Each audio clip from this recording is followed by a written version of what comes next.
Hello, branches. Welcome to another video about watering, being watered by the word every single day. We'll have 4 videos posted a week so you guys can watch and learn and grow. We've been going through the study through the book of Luke, and so we're going to continue on with that this week in Luke chapter 14. If you haven't gone back to watch the videos from Luke chapter 13, I suggest that you do that. Stay up to speed on where we're at now. But these videos are help to just take time out of our day every single day to get into the Word, to grow in Him, and to just know more about God, fellowship, and meditate on Him.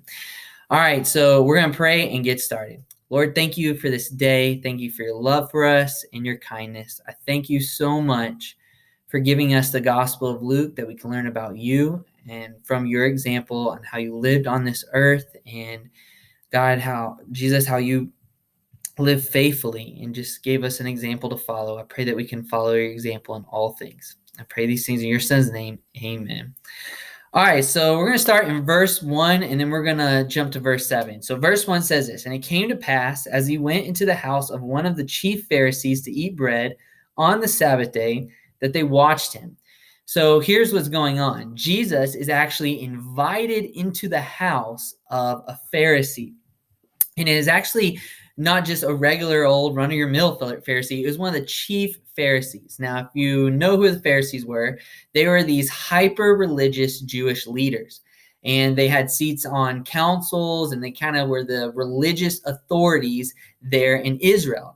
Now, one thing that they were known for is they were known for following God's law. So strictly, in fact, that they decided that God's laws weren't even good enough, that they were going to add laws to them. And so they had all of these different laws, one of them being how you can work on the Sabbath day and how much work you can actually do.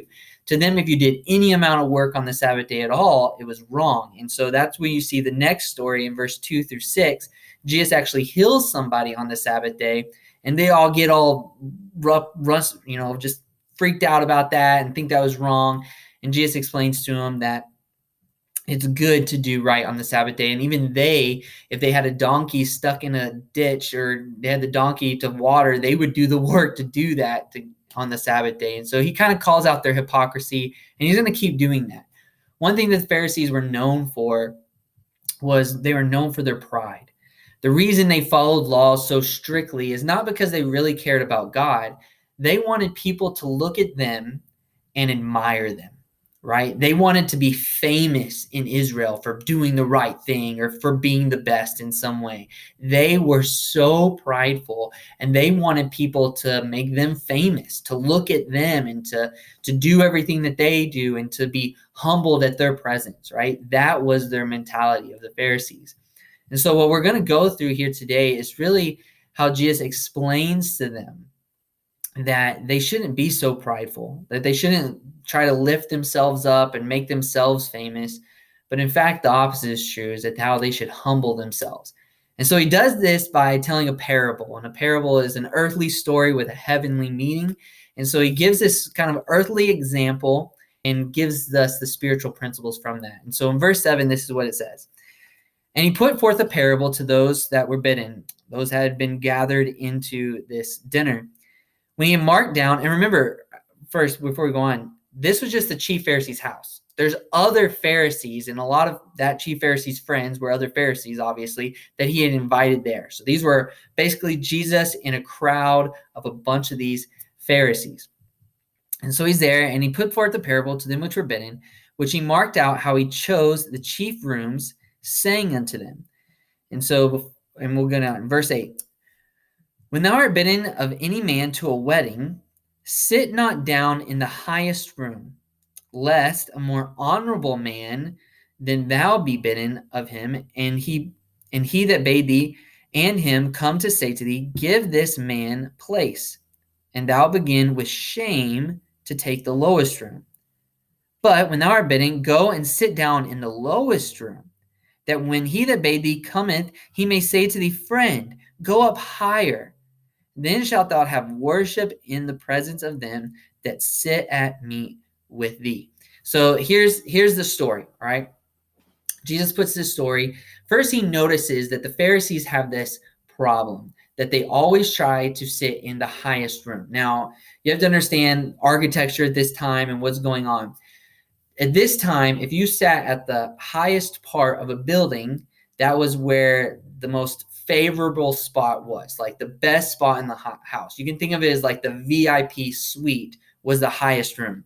It's kind of like that now, even in like bigger cities, San Francisco, right? You have like big buildings downtown, and what they have at the very top of those buildings are what's called a penthouse, right? That's like the biggest house that's in the top of the building. It's the biggest floor plan. It's the most expensive and lavish place is the apartment that sits at the very top of the building. And so it's even like that today. Like that means prestige, right? That's status to be at the very top of a building. And same thing back then. They had these rooms that if you were sitting at the top of a room in a house, right? That was the place to be. That was the VIP section. Only the most special of people could sit there and be invited there. So this is what these Pharisees would do, because remember, they're all about themselves. They're all about pride and lifting up themselves. They would enter into a house party, right? And they would purposely go up the stairs trying to sit in that room, finding a spot where they can sit first. It was like first come, first serve frenzy. We want to sit up there because if I'm sitting up there, that means I'm prestigious. That means people are going to look at me and wish they could be where I'm at and sitting where I'm at. So Jesus gives them this example. He says, say you're invited to a wedding, right? So the wedding happens and there's this party in this house, right? This after party in the house. And so you go to the house at this wedding, and what you do is you decide, Pharisees, as Jesus is talking to them, you decide you're going to try to sit the top room. So you make your way all the way up there and you sit up there. And now you think you're something special. But guess what? Someone that's more honorable to you. So maybe you're just a lowly Pharisee and the chief Pharisee comes in, right? And there's no more spaces in the upper room. So the owner of the house, the one that's throwing the party, throwing the wedding, he's going to bring that chief Pharisee up. And then he sees you. He's going to be like, hey, you need to make room for the chief Pharisee. Go down to the other level, right? And kick you out. He says, how stupid, basically, are you going to feel in that moment, right? When you, of all your pride, have tried to sit at the highest level, and then you get kicked out because someone better than you come. How, like, just humiliating would you feel at that moment? So Jesus says, instead, humble yourself. Go and don't try to seek out the highest level. Go and sit at the lowest level on purpose. Just be humble enough to sit at the lowest level, right? And then when the master of the house, when the person throwing the party comes in, he sees you and wants you up at a higher level, then he'll bring you up with him, right? And that means then you are honored, right? It's always better, what Jesus is saying, it's always better to start off being humble, right? To be humble than to be prideful. And really it's a visual picture of what the Old Testament proverb says, is that if you have pride in your heart, you're going to have destruction. And it says a haughty spirit or a prideful spirit leads to a fall. That's why we always say the common phrase that we say now, if pride comes before the fall. And it's true. If you have that prideful spirit, you're gonna fall. You're gonna fall over. And that's what he's depicting there at this picture. If you have a prideful spirit and try to go up high, guess what? You're gonna fall down. And so in verse 11, he brings this all together with this spiritual principle. He says, for whosoever exalted himself shall be abased, or whoever puts himself at the highest point pridefully is going to be brought down. If you try to exalt yourself to the highest point, you're going to be brought down to the base. And then look what he says next. He that humbleth himself shall be exalted or lifted up. Jesus is trying to teach these Pharisees who had an extreme problem with pride that they needed to be humbled, that they needed to humble themselves. In James 4:6, this is, and I'll turn over there for you. You could turn there too if you're following along in your Bible. James 4:6, this is what James says. He says, but he giveth more grace, talking about God. He says, even though we are full of our sins, God gives more grace. He goes on to say this, wherefore he saith, God resists the proud, but gives grace to the humble. God resists the proud, but gives grace to the humble. It means if you're prideful, if you think that you've done nothing wrong, if you think that you're okay, if you think that you don't need God, guess what? God's going to resist you, right? If you think that you don't need him, if you think that you're perfect, if you think that you're okay, if you don't think that you need God in your life, then fine, God's going to put his hand out to you and he'll resist you. But if you're humble, if you realize that, yeah, you are a sinner, that you have messed up, and that you're just as wicked of a sinner as anyone else, and that's when God's going to give you more grace, going to be able to be lifted up. He goes on to say this in verse 10, humble yourselves in the sight of the Lord, and he shall lift you up. Doesn't that sound exactly what Jesus just said? Humble yourself, and you will be exalted. So this is the point. We as human beings, most of us, have a severe problem with pride. We want to be first in all things. We want people to look out for us. We want people to care what we think. We want to be right, right? It's true. That's just true of us. We are so prideful. And a lot of times pride is very deceptive because we're prideful. We don't even know it, right? I remember in college, I really experienced this idea of pride bringing me down low. So my first year in college, I was extremely prideful. I thought I had all the answers to life. I thought if everyone would just listen to me, then everything would be okay. I even thought that, you know what, if the school administration would just listen to my ideas, then the school could be so much better, right? That is what I thought. Here I am, a freshman in college, thinking that I got all the world's problems solved.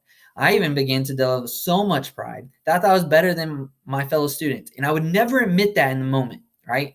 Because I would be like, no, I know I'm a sinner. I know it's messed up. But then how I showed it is I was judging other people, right, for things that they were doing or not being like me. And I let my preferences rule out and push other things out. And so this is what happens. Over the course of that first year of college, I began alienating all the other students and all my other friends, right? And I began pushing them away unknowingly because of my pride. So that first year, I was so prideful. It wasn't until the beginning of the next year, that summer really, that I began to realize how prideful I've been. But at that point, I'd burned so many bridges with the other students. So it was so bad that I'd hurt so many people so bad that when I got to my senior year, I remember we were about to graduate. It was graduation night. And so we all got into the chapel to kind of line up, and we had this little presentation that was given by the president, and he was going to speak and tell us everything, like congratulations, all this. And I walked in a little bit late. Everyone else was sitting down, and I remember just scanning over the auditorium room, just looking at all the people in there. All that was my freshman class that I came in with, and now we were all graduating. And I remember thinking, who do I sit next to? Because I'd alienated them so bad. And in the other years, because I'd alienated them so bad and took me so long to realize my pride, the only friends I had at college were all people that were under me. Like, so the juniors and the sophomore and the freshmen when I was a senior year. And so there I was sitting in my own class, and I remember thinking, man, I've alienated almost everyone in this room because of my pride that freshman year. And that was a hugely humbling experience because where I realized the damage I did in my own life. See, if we are prideful, right? And just to tell you this too, I ended up calling a lot of them up and apologizing to them because I realized that, and we're friends now, but it took a long time, and that's the way pride works. It is so destructive that it can end up hurting us so bad. And that's Jesus' teaching here is, you know what? Pride is terrible, and it can hurt people and devastate your life. So choose to be humble instead. Choose to seek out humility, right? Choose to put yourself low and in the service of others. And so this next part is really what it sums it all up. In verse 12, it says, Then he said also to him that bade him, When thou makest a dinner or supper, call not thy friends, nor thy brethren, neither thy kinsmen, nor thy rich neighbors, lest thou also bid thee again, and a recompense be made unto thee. But when you make a feast, call the poor, the maimed, the lame, and the blind, and thou shalt be blessed. For they cannot recompense or repay thee, for thou hast been recompensed at the resurrection of the just. This is what Jesus is saying. here's this chief Pharisee. And what he's done is he invited all of his rich neighbors, all of his rich Pharisee friends to come in because he's hoping that maybe somebody else will invite him. Jesus tells them point blank, here's the thing. Be humble. Go out and instead of trying to be served in your pride, serve other people. Go out to the lame, the maimed, and the poor and the blind, people that have no ability, no financial means to ever invite you to come back to their home, right? People that are living in the streets, essentially homeless people. Go invite them for a dinner, right? Go give them some food, right? Don't seek to be repaid. Jesus is really teaching that we need to be humble because humility not only brings us closer to God, but our humility also brings us closer to other people. And it makes us servants instead of trying to be served. During this time, we have the ability to serve others, right? There's different community groups that you can get involved in during this COVID crisis to serve other people. My wife and I, we deliver groceries to people that need them. And so do that. Get involved with a community group. Do something to not be served during this time, but serve someone else. Even if it's so small, even if it's just reaching out to a friend, calling them up on the phone and seeing how they're doing. Making a little homemade craft or a little homemade gift and giving it to a neighbor, putting it on their porch, right? Do something for somebody else. Be humble. And then you will be exalted. Or what it says in verse 14, then if you serve others in your humility, you will be blessed. All right? So be humble today. Find blessing in the Lord. And remember to continue to stay watered in the word. Talk to you guys later.